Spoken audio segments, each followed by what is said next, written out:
कुतुब मीनार दिल्ली में स्थित है और इसकी ऊंचाई है 234 फीट।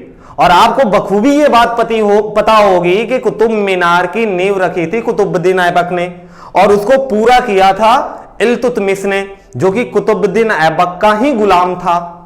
लेकिन क्या आपको यह बात पता है कि फिरोज तुगलक ने भी उसमें अपना योगदान दिया हुआ है? बिल्कुल। यह कब की बात है? तो जब फिरोज तुगलक दिल्ली में तुगलक वंश की स्थापना हो गई थी, उसके बाद जब इल्तुतमिश ने कुतुब मीनार को 4 मंजिला बनवाया था, उस समय उसकी ऊंचाई थी 225 फीट। 225 फीट ऊंचाई थी कुतुब मीनार की। लेकिन फिरोज तुगलक के शासनकाल में एक बार आकाशी बिजली के गिरने से ऊपरी मंजिल ध्वस्त हो गई थी। फिर उसने क्या किया, किसने? फिरोज तुगलक ने, कि लास्ट वाली ऊपरी मंजिल जो चौथी मंजिल थी उसको उसने उसका पुनः निर्माण कराया और उसको 2 छोटी छोटी मंजिलों में बदल दिया। तो 2 छोटी मंजिल होने से अब कुतुब मीनार की जो मंजिल थी वो 4 से कितनी हो गई? 5 हो गई। और ऊंचाई भी थोड़ी सी बढ़ गई, लगभग 9 फीट ऊंचाई बढ़ गई थी। और इसी वजह से आज के डेट में कुतुब मीनार की ऊंचाई 234 फीट और 5 मंजिला है उस पे। वेरी गुड मॉर्निंग साथियों। तो बिल्कुल हम बात करने जा रहे हैं आज दिल्ली सल्तनत की और स्लेव डायनेस्टी की, गुलाम वंश की। अब यहां पे एक सवाल, जैसा कि यूपीएससी शब्दों से खेलता है, वैसे ही एक सवाल कि गुलाम वंश का वास्तविक संस्थापक किसे बोला जाता है? बहुत अच्छे। अगर आपका जवाब है कुतुबुद्दीन ऐबक तो आप गलत हैं, क्योंकि हमने पहले ही बात की कि यूपीएससी शब्दों से खेलता है और यहां भी शब्द हैं। हमने पूछा कि वास्तविक संस्थापक कौन था, न कि संस्थापक। तो बिल्कुल बेशक कुतुबुद्दीन ऐबक संस्थापक था, लेकिन अगर वास्तविक संस्थापक की बात आएगी तो नाम आता है इल्तुतमिश का, जो 1211 में गद्दी पर बैठा था। ठीक है, तो शुरू करते हैं कुतुबुद्दीन ऐबक से। तो आपको पता है कि कुतुबुद्दीन ऐबक मोहम्मद गोरी का गुलाम था और मोहम्मद गोरी गौर साम्राज्य का, वो भारत आया, लूटा और चला गया। और जाने के बाद जो विजयी प्रदेश हैं उसकी शासन व्यवस्था अपने गुलाम सेनापतियों को सौंपता हुआ वो निकल गया और उसकी हत्या 1206 में हो जाती है। और 1206 में ही 24 जून को कुतुबुद्दीन ऐबक, जो कि मोहम्मद गोरी का गुलाम था, वो दिल्ली की गद्दी पर बैठा और गुलाम वंश की स्थापना की। इतनी बात क्लियर हुई? गौरी का गुलाम 1206 ईस्वी में गद्दी पर बैठा कुतुबुद्दीन ऐबक और उसने गुलाम वंश की क्या की? स्थापना की। अब अगर बात करें कुतुब मीनार की, तो वो तो पहले ही हम देख चुके हैं कि कुतुब मीनार बनाने में कुतुबुद्दीन ऐबक ने शुरुआत की, पहली मंजिल बनाया था और घोड़े से कैसे गिरकर भाई? तो चौगान खेलते वक्त घोड़े से गिरकर मौत हो गई थी कुतुबुद्दीन ऐबक की। ठीक है, और कुतुबुद्दीन ऐबक ने 2 मस्जिद बनवाई हैं, और भी बनवाई होंगी लेकिन मुख्य 2 हैं। एक तो आपका अजमेर में है 2.5 दिन का झोपड़ा, और दूसरा दिल्ली में है कुव्वत उल इस्लाम। ये दिल्ली में मस्जिद है और 2.5 दिन का झोपड़ा ये भी कुतुबुद्दीन ऐबक ने बनवाया है और ये कहां पे है? आपका अजमेर में है। ठीक है भाई। अच्छा, राजधानी की बात करें तो राजधानी तो दिल्ली थी, दिल्ली की गद्दी पर बैठा था, लेकिन इसने अपना राजधानी बना लिया लाहौर को। जब यहां पे गद्दी पर बैठ गया तब इसने अपनी राजधानी बना ली लाहौर को। ठीक, और हमने पहले ही बात कर लिया है कि चौगान खेलते वक्त कुतुबुद्दीन ऐबक की मृत्यु हुई थी 1210 में। 1210 ईस्वी में चौगान एक घोड़े पर खेले जाने वाला खेल है, जिस पर से खेलते वक्त घोड़े से गिरने से मौत हो गई थी कुतुबुद्दीन ऐबक की। ठीक है। अच्छा, एक इंपॉर्टेंट पॉइंट, नालंदा विश्वविद्यालय का तो नाम सुना होगा, यह भी सुना होगा कि 3 महीने तक आग लग गई, जलती रही। किसने लगाया था आग? नहीं, कुतुबुद्दीन ऐबक ने नहीं लगाया था भाई, लेकिन कुतुबुद्दीन ऐबक का ही एक सहायक सेना नायक था। हमने क्या बात की? सहायक सेना नायक, गुलाम नहीं था, कोई नीचे का अधिकारी नहीं था, बराबर का था। गौरी के साथ आया था, ये भी गौरी के साथ ही थे। उसका नाम था बख्तियार खिलजी। बख्तियार खिलजी ने आग लगाई थी नालंदा विश्वविद्यालय में, और आपको कहानी तो पता है कि 3 महीने तक आग जलती रही, उसके बाद बुझाया गया, और उसके बाद भी लाखों किताबें हैं। तो सोच सकते हैं कि उस समय, खैर नालंदा की बात नहीं हो, हाँ अब क्वेश्चन आ गया तो पूछ लेते हैं, नालंदा विश्वविद्यालय की स्थापना किसने की थी? अगर आपको वाकई पता है तो कमेंट बॉक्स में बोल सकते हैं, बता सकते हैं, ठीक है।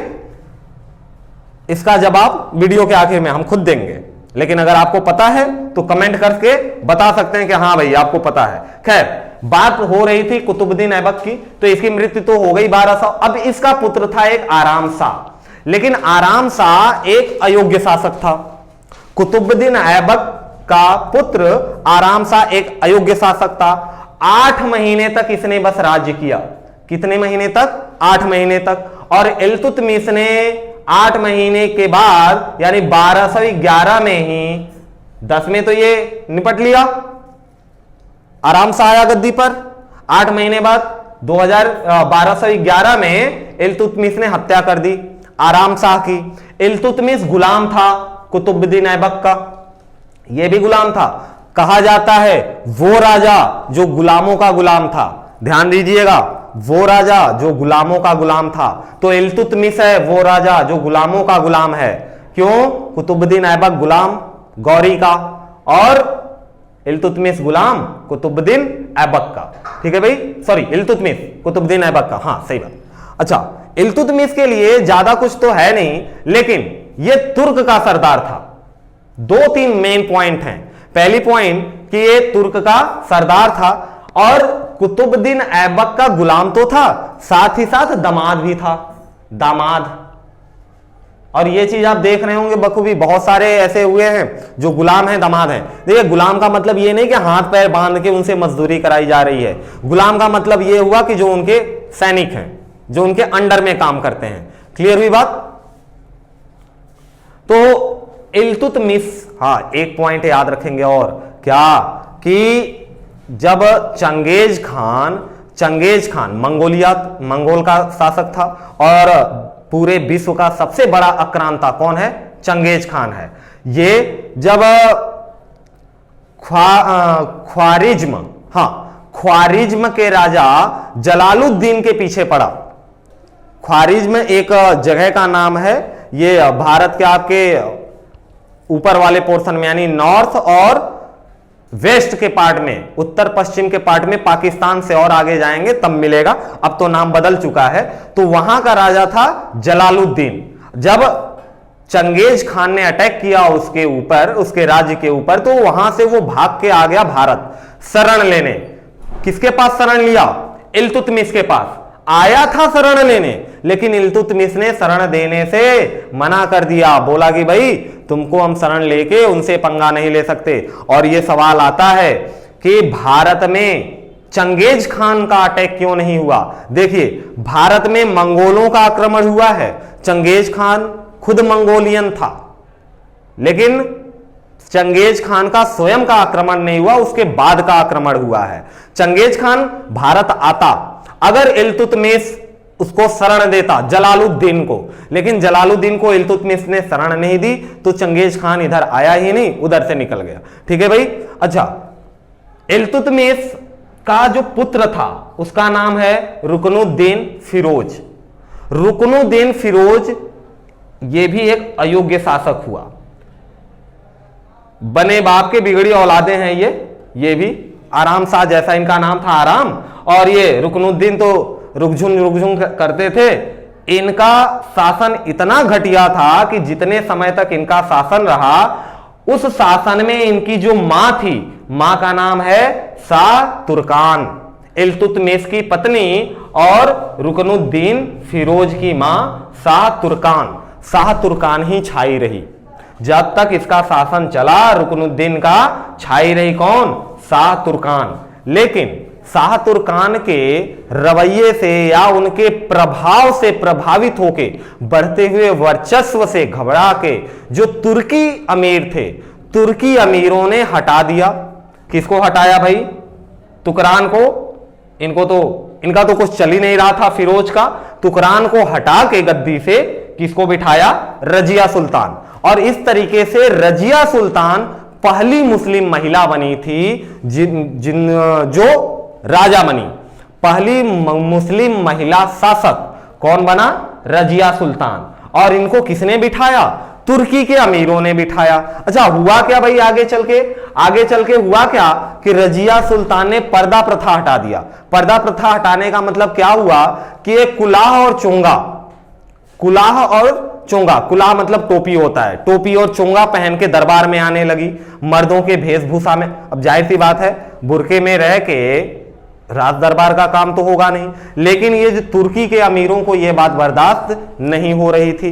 इसके साथ रजिया ने एक और गलती कर दी। रजिया ने क्या किया कि गैर तुर्की लोगों को भी वो अपने ग्रुप में रखने, ग्रुप मतलब क्या हुआ?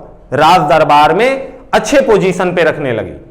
तुर्की चाहते थे कि उनका ही वर्चस्व रहे, तो गैर तुर्की अगर आ जाएगा तो उसका वर्चस्व होगा, उसकी भी सुनी जाएगी। इसी बात से खिन्न होकर उन्होंने रजिया सुल्तान को गद्दी से हटा दिया।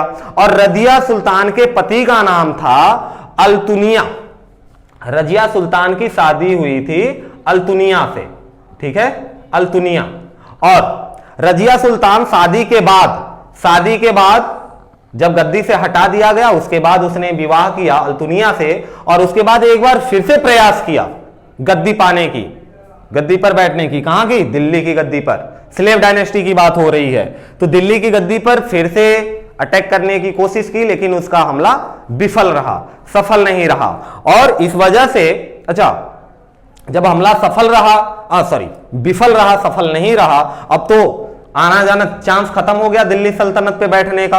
हाँ, तो इनकी मृत्यु, हत्या भी कर दी गई थी रजिया सुल्तान की, ताकि ये बार बार युद्ध करके अटैक ना करें, युद्ध करके अशांति ना फैलाएं। और यह फॉरगेट करते हैं इस चीज को। सीधी सी बात, इनकी हत्या 13 अक्टूबर 1240 में, 13 अक्टूबर 1240 ईस्वी में कर दी गई थी। और वो भी किसके द्वारा? डाकुओं के द्वारा। भाई सीधी सी बात कि डाकुओं के द्वारा 13 अक्टूबर 1240 में रजिया सुल्तान की हत्या कर दी गई। और रजिया सुल्तान की अल्तुनिया से शादी हुई, और शादी के बाद उसने पुनः गद्दी प्राप्त करने का एक प्रयास किया, जो कि असफल रहा। और इसको गद्दी पे बिठाया था उन्हीं लोगों ने जिसने गद्दी से हटाया, तुर्की के सरदारों ने, तुर्की के अमीरों ने।